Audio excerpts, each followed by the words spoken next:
فَسَتَذْكُرُونَ مَا أَقُولُ لَكُمْ وَأُفَوِّضُ أَمْرِي إِلَى اللَّهِ إِنَّ اللَّهَ بَصِيرٌ بِالْعِبَادِ۔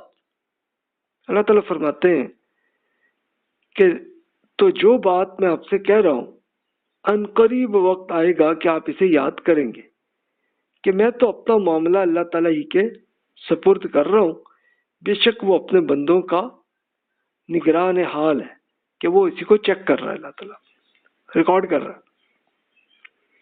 یہ وہ چیز ہے جس کو ہم رسک مینجمنٹ کہتے ہیں۔ تو یہ دیکھیے کہ حقیقت پسندی کیا ہے کہ ریالٹی میں ہے کیا۔ اب دیکھیے پہلا سوال یہ آتا ہے کہ کل امتحان کا رزلٹ آ رہا ہے، اگر میں امتحان میں فیل ہو گیا تو اب کیا ہوگا، اب کیا کروں؟ اچھا اب فرض کیجیے ابھی ایگزام ہوا نہیں تو ابھی دیکھیے کہ ہم ابھی سوچ لیں گے کہ اگر فیل ہوا تو کیا ہوا، تو پھر تو دیکھیے ابھی اتنا ٹائم ہوگا کہ ہم جلدی سے تیاری کر لیں گے، پھر اس کے بعد ایگزام آئے گا ہم کر لیں گے اس میں، پھر اس کے بعد ہمیں امید ہوگی کہ ہم پاس ہو جائیں گے۔ لیکن اگر ایگزام ہو گیا اس کے بعد ہے تو اب کیا سوچنا چاہیے کہ اگر فیل ہو گیا تو کیا، تو اس کے لیے آپ خود ایزیوم کر لیں، تھوڑی دیر کے لیے ایزیوم کر لیں کیا فیل ہو گیا تو کیا ہوگا، کیا کریں گے۔ تو اس سے پریکٹیکلی ہوگا یہ کہ آپ یہ سوچ لیں گے کہ اچھا میں یہ کروں گا، میں مزید یہ پڑھ لوں گا اور اگلے ایگزام میں پاس ہو جاؤں گا، یہ اس طرح کا سوچ سکتے ہیں نا آپ۔ تو یہ کیا چیز ہے کہ یہ اس طرح کے، اچھا یہ تو خود ایجوکیشنل ایگزام ہے، ویسے دنیا میں ہر وقت امتحان چل رہے ہوتے ہیں کہ مثال کے طور پر فیملی میں لڑائی ہوگی یا اگر کولیگ کے ساتھ کچھ لڑائی ہوگی، اس طرح کے چلتے رہتے ہیں نا سلسلے۔ تو یہ ایگزام ہے، اس کے لیے اگر ہم پہلے ہی پلان کر لیں تو پھر کیا ہوتا ہے کہ اگر وہ سچ مچ ہو گیا واقعہ تو تب کچھ نہیں ہوتا، تب آپ کم از کم ٹینشن اور پرابلم سے بچ جاتے ہیں اور آپ پہلے جو سولوشن کے لیے تیار ہوتے ہیں فوراً وہ ایکشن کر لیتے ہیں۔ ایک اور کوشچن میں رکھتا ہوں، کل میں آفس جا رہا ہوں، میں اگر چلا جاؤں تو ممکن ہے کوئی ایکسیڈنٹ ہو جائے، کیا میں جاؤں کہ نہ جاؤں؟ کیا خیال ہے، کیسا آئیڈیا؟ پھر تو اس کا مطلب کہ ہم جائیں نا آفس تک، آپ کا بزنس ہے جہاں پہ یا آپ کی جاب ہے تو پھر نہ جائیں، کیا خیال ہے؟ یہ میں گھر میں رہوں تو کہیں زلزلہ بھی آ سکتا ہے، کیا خیال ہے؟ یعنی اگر گھر میں ہم چھپے رہے اور نہ نکلے تو پھر گھر میں بھی تو ہو سکتا ہے نا کہ کوئی زلزلہ بھی تو آ سکتا ہے۔ میری شادی ہو جائے تو کچھ دن بعد میاں بیوی میں لڑائی ہو جائے گی تو میں شادی کروں کہ نہ کروں، کیا خیال ہے؟ اب یہ کوشچنس پہ آپ ہنس رہے ہوں گے۔ پھر پانچواں کوشچن یہ بھی ہے کہ پیدائش سے لے کے آج تک مجھے کیا اچھا ملا ہے اس زندگی میں، ایسے بھی ہم سوچتے ہیں۔ آپ اگر کوئی آرٹیکل، وہ میرا آرٹیکل بھی حاضر خدمت ہے، آپ کچھ اور اسکالرس کا بھی آپ پڑھ سکتے ہیں گوگل میں، رسک مینجمنٹ یہ ہے کیا، اس کے اندر آپ کو ایک ملے گی رسک ایپیٹائٹ۔ رسک ایپیٹائٹ کیا ہوتی ہے کہ آپ رسک لیتے ہیں یا نہیں لیتے، یا لینا چاہتے ہیں یا نہیں لینا چاہتے، وہی بیسس پہ پھر آپ فیصلہ کرتے ہیں۔ مثال کے طور پر آپ نے اگر انویسٹمنٹ کرنی ہے تو آپ سوچتے ہیں نا کہ یار یہ اگر تو یہ پہلے فرض کر لیں کہ جناب نہیں جی اس میں تو لاس ہی آئے گا تو پھر تو بزنس ہی نہیں کریں گے، لیکن آدمی سوچتا ہے کہ اچھا جناب یہ اگر بزنس ہوا اس میں رسک ہو گیا تو تب بھی مینج کر لوں گا۔ فار ایگزامپل آپ کے پاس اگر $1 ملین ہے تو آپ اس میں سوچ سکتے ہیں کہ اچھا جناب یہ بزنس میں کروں نا، اس کے لیے کوئی $1 لاکھ کا اگر لگا دوں تو ٹھیک ہے، اور اگر لاس ہوا تو تب بھی میں کم از کم برداشت کر لوں گا کہ باقی اور فنڈ ہے۔ اس کے لیے وہی ایک وہ پرانی اگزامپل وہی ہے کہ ہم ایک انڈے جو ہے سارے کے سارے ایک جگہ اکٹھے کریں تو پھر تو اگر گریں گے تو سارے ہی ٹوٹیں گے، لیکن اگر مختلف جگہوں پہ آپ اگر کر لیں گے تو پھر اگر لاس ہوگا بھی تو ایک ہی انڈے کا ہوگا، آپ کے لیے قابل برداشت ہوگا، باقی چل جائے گا سلسلہ۔ تو سیم ایسے ہی ہوتا ہے۔ رسک ایپیٹائٹ میں بڑی وہ دلچسپ ایگزامپلس میرے ذہن میں ہے اپنے ایک بزرگ کی، ان کی جاب بہت دور ایریے میں تربت اور اس کے ساتھ پھر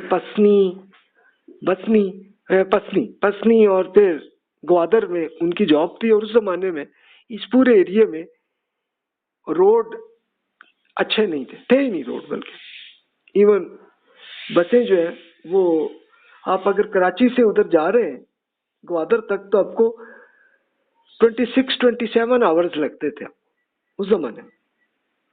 تو بزرگ کی جاب وہاں تھی اور ان کا گھر اسلام آباد میں تھا. تو جب کبھی بھی چھٹیوں میں وہ جاتے تو وہ کیا کرتے کہ بس میں بیٹھتے اور پھر اپنا کوئی 30 گھنٹے تک کا سفر کر کے کراچی آتے. اس کے بعد وہاں پہ پھر ٹرین میں بیٹھتے اور پھر اسلام آباد چلے جاتے تھے. تو میری ان سے ایک بار ملاقات ہوئی. میں نے ان سے پوچھا, میں کہ انکل آپ باہر کیوں نہیں چلے جاتے, کہ آپ کے پاس تو ایون خود آپ کی کمپنی آپ کو ایک بالکل فری ٹکٹ بھی آپ کو مل سکتی ہے, تو آپ اس طرح سے باہر کیوں نہیں جاتے؟ کہتے نہیں بھائی وہ نہیں میں برداشت کر سکتا. میں نے کہا انکل دیکھیں, اگر تو موت کا مسئلہ ہے تو وہ تو آپ کی بس میں اور ٹرین میں بھی ہو سکتی ہے نا, ایکسیڈنٹ وہاں بھی ہو سکتی ہے, تو جہاز میں بھی ہو جائے گی.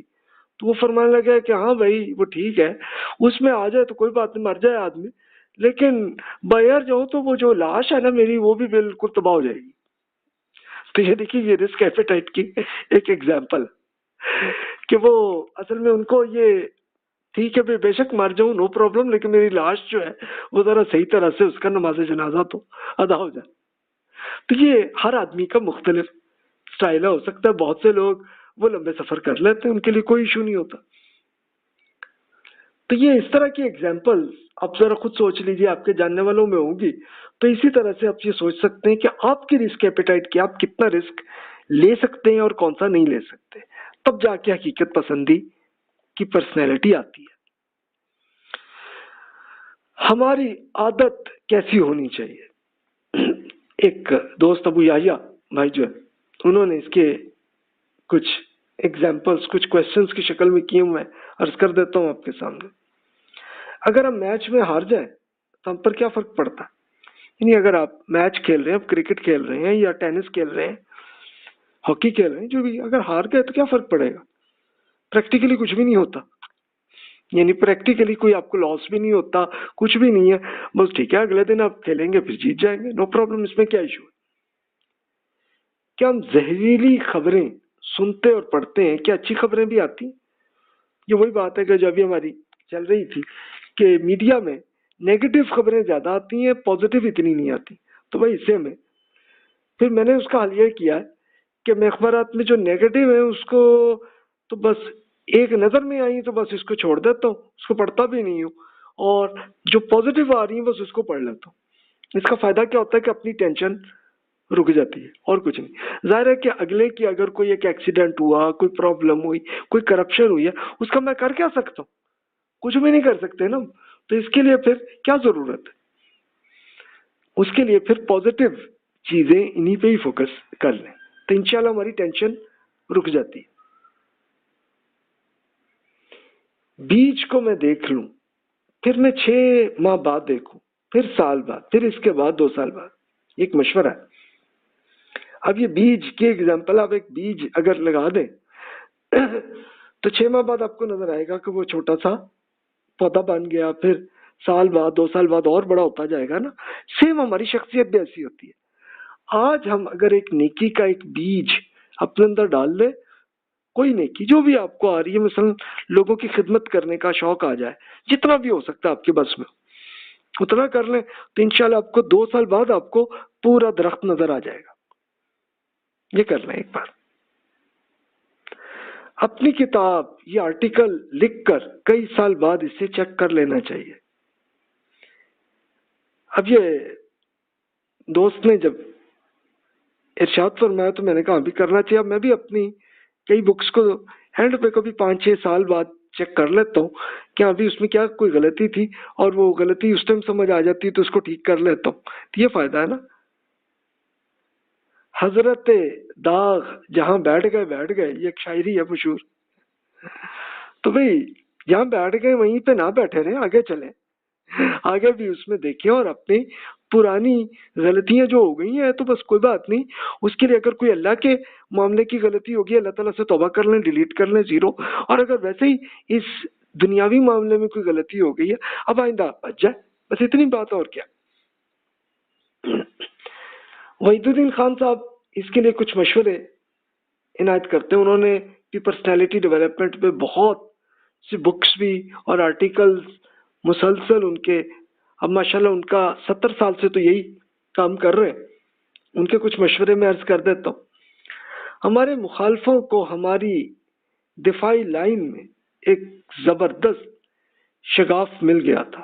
یہ وہاں کی بات کر رہے ہیں کہ ایک پورا فٹ بال کا ایک میچ تھا، اس کا فرما رہے تھے کہ ایک دفاعی لائن میں ایک کوئی شگاف تھا، تبھی وہ اگلوں نے گول کر لیا. اور وہ شگاف میں سے وہ کب کہتے ہیں کہ وہ میں تھا، یعنی میرے ان پہ کوئی ویکنیس تھی تبھی وہ اگلے وہاں سے آ گئے اور انہوں نے گول کر لیا.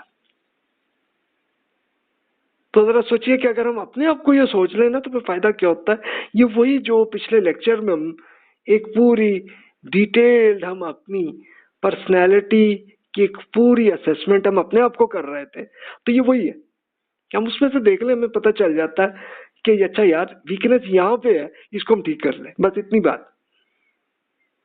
میرے پاس جوتے نہیں ہیں تو میں کیسے چلوں؟ یہ ایک مثال ہے.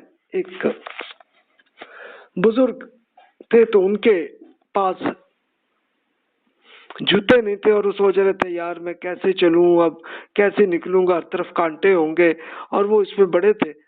تو کرتے کرتے اچانک ان کی نظر پڑی کہ وہ کسی باغ میں وہ تھے اور جوتے ان کے کہیں چوری ہو گئے تھے یا کچھ ہوا تھا. تو ان کی نظر جب وہ آئی نا تو ایک صاحب آئے کہ ان کی دونوں ٹانگیں جو ہیں وہ کٹی ہوئی تھی. پھر ان کو خیال آیا کہ یار ٹھیک ہے مجھے جوتے نہیں ہیں لیکن اللہ تعالیٰ نے ٹانگیں تو دی ہوئی ہیں اور میں اس بھائی کی نسبت کتنا بہتر ہوں. تو انہوں نے فوراً اللہ تعالیٰ سے توبہ کی کہ یار یہ ناشکری میں نے کی ہے. اور پھر وہ اس کے بعد وہ چلے، تھوڑا سا آگے گئے، تھوڑی سی احتیاط بس انہوں نے کر لی کانٹے کی اور ہو کے نکل گئے.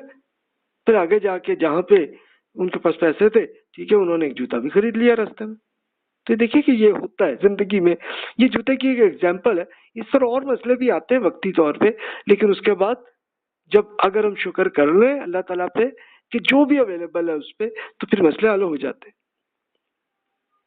میں نے ایک اپاہج پرندے کو دیکھا اور افسوس ہوا کہ اسے کھانا کیسے ملتا ہے. کیا میں اس کی طرح ہوں؟ جب سوچیے ایک اصل میں انہوں نے ایک مثال دی ایک بزرگ کی کہ انہوں نے یہ دیکھا کہ ایک اپاہج پرندہ تھا اور وہاں پہ اب وہ سوچ رہے تھے اس کو کھانا کیسے ملتا ہے. تو ہوا کیا کہ ایک سیم اسی طرح کا پرندہ آیا اور اس نے کھانا ہے اس کے سامنے کر کے اس کے منہ کے اندر بھی ڈال دیا. تو ان بزرگ نے جب یہ دیکھا تو ان کو آیا کہ ہاں بھائی یہ دیکھیے کہ پرابلم اس کو تھی اس پرندے کو اور اس کو اللہ نے سولوشن کر دیا. تو سیم اگر آج مجھے کوئی پرابلم ہے تو اللہ تعالیٰ بھی کوئی نہ کوئی راستہ سے ہمارا حل کر دیتا ہے. مثال کے طور پر آپ کو نظر آتا ہوگا کہ خود اس کے لیے ایگزامپل آپ خود ذرا جا کے کسی ہاسپٹل میں دیکھ لیجئے کہ ایک صاحب ہے ان کو کوئی بڑی کوئی پرابلم ہے، ہو سکتا ہے ان کی کوئی ٹانگ یا ہاتھ ٹوٹی ہوئی یا کوئی اور پرابلم ہے، ان کے لیے بھی تو سولوشن آ جاتے ہیں.